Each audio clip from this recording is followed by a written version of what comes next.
Legend has it that there was an audacious first-time candidate in a London municipal corporation election. He was notorious for his flamboyant suits. However, an unexpected accident involving a rainbow ink set and his wardrobe left him with just one untouched ensemble, a very plain navy blue suit. Reluctantly, he wore it on election day, feeling as uninspired as his suit's color.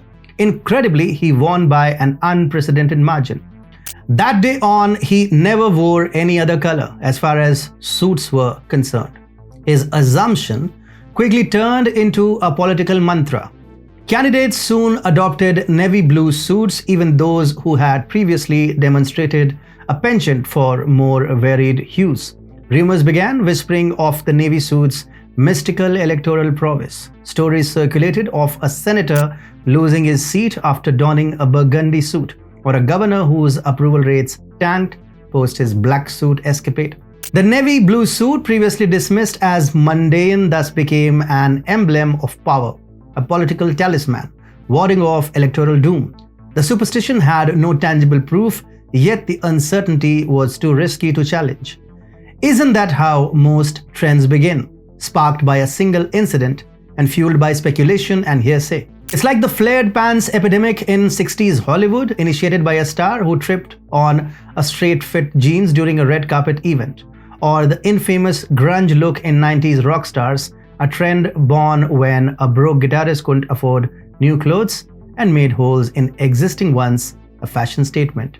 The more recent avocado obsession in millennials started when a famous influencer incorrectly credited avocados for their glowing skin.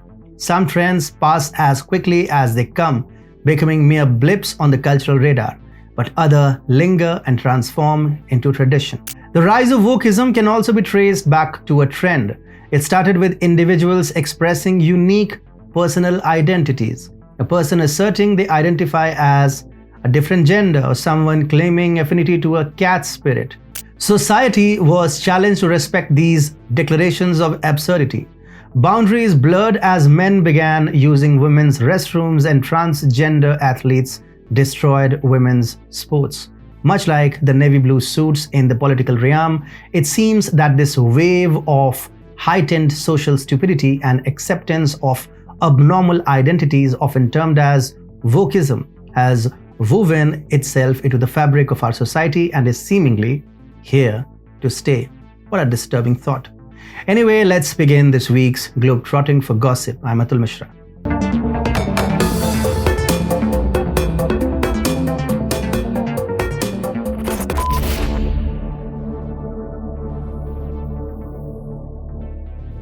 We start with Asia first. There's a good news and a bad news from China. In last episode of GFG, we assumed that someone probably bumped off China's foreign minister, Qin Gang. But we stand corrected. He is safe and sound. For now. That was the good news part. The bad news? He has been fired by Xi Jinping, and Xi's favorite wolf warrior Wang Yi is back. Qin was known as a globalist and had great relationship with Europe and Asia.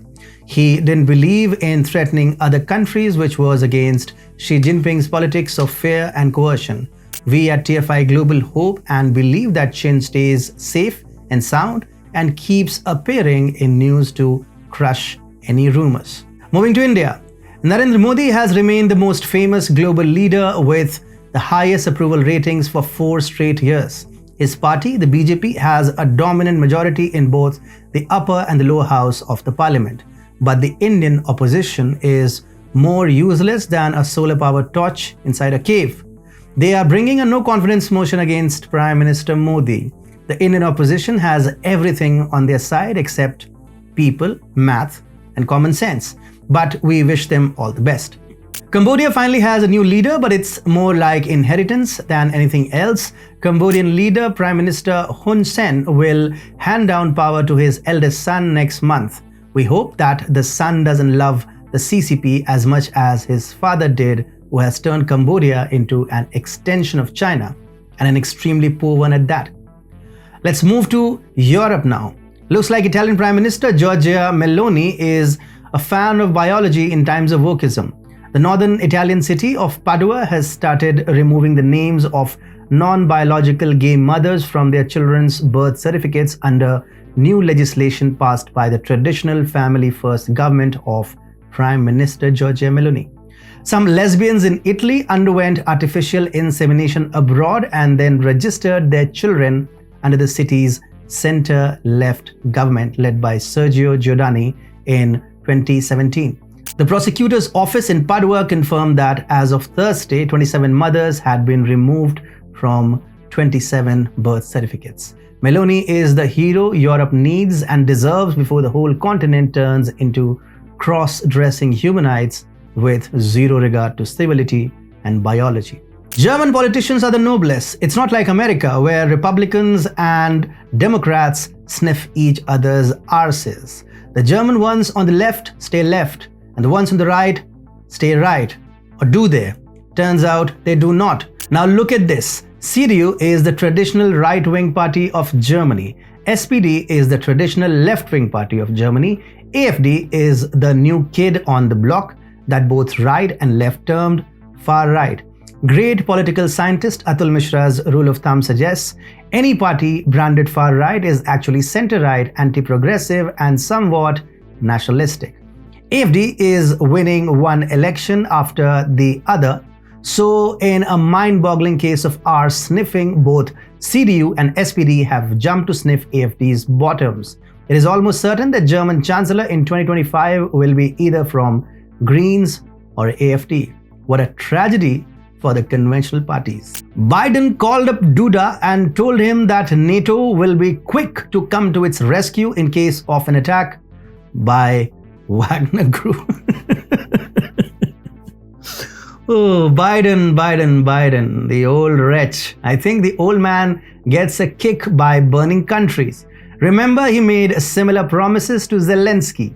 Ukraine has been reduced to a pile of rubbles. Duda is stupid, no doubt, but will he really bite the bait?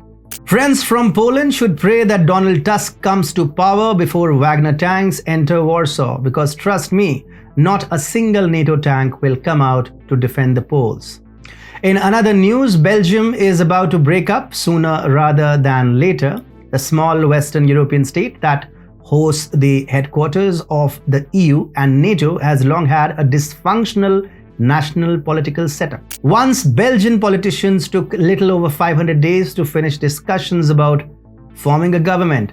UK elects 5 prime ministers in half the time. Anyway, the Dutch-speaking Flanders in the north and French-speaking Wallonia in the south of the country, as friendly as a dietitian at a donut shop, are at each other's necks. The country will need to break or descend into chaos. What will be the Belgian breakup called? The waffle divorce or truffle trumble? Well, let's see what the future holds for Belgium. Middle East now. Wall Street Journal and other liberal American media have lost their mind. That is, if they had any to begin with. As per the American media, MBS and MBZ, crown princes of Saudi and UAE respectively are fighting for dominance in Middle East. And do you know how the Western media got to know about the fight? Saudi Crown Prince Mohammed bin Salman has not spoken to Emirati President Mohammed bin Zayed Al Nahyan for 6 months. If not talking because there are other things to do is considered a measure of hostility, then we could surmise that numerous countries might be at war based on the schedules and priorities of their leader. Here are some exclusive scoops for WSJ. Canada and New Zealand are at war. France and Bhutan are at war. Brazil and Norway are at war. India and Iceland are at war. Australia and Vatican are at war. United Kingdom and Mongolia are at war. USA and Tuvalu are at war. Although USA and Tuvalu may be at war, I'm not very sure about the last example. The Iran-backed Lebanese group Hezbollah thinks Israel is on a path of collapse and fragmentation, referring to divisions in Israeli society over a contested overhaul of its judiciary. Hezbollah should worry about themselves and shouldn't provoke the Israelis too much. IDF keeps scanning multiple screens that broadcast thousands of images and live feeds of Hezbollah terrorists all at once. If a coffee cup explodes or a pacemaker detonates, killing dozens of Hezbollah terrorists, they shouldn't criticize Israel then. Let's come to the good old North America now. Here is a quick timeline of Trudeau's gay relation with Muslims. Trudeau went to mosques to appease Muslims. He made Muslim-friendly policies to appease them. He called them an inseparable part of multicultural Canada. Then he moved to the more in vogue people, LGBTQ+. He made gay-friendly policies, attended pride rallies. Now Muslims are angry. Trudeau also made drugs legal that further infuriated Muslims. Now Trudeau has called Muslim parents backward and intolerant. Here is a small poem dedicated to this beautiful turn of events in Canada. In the Canadian land, a leader's plight, Trudeau quoting all with democratic might. First to mosques, extending a hand, Muslims in Canada part of the grand.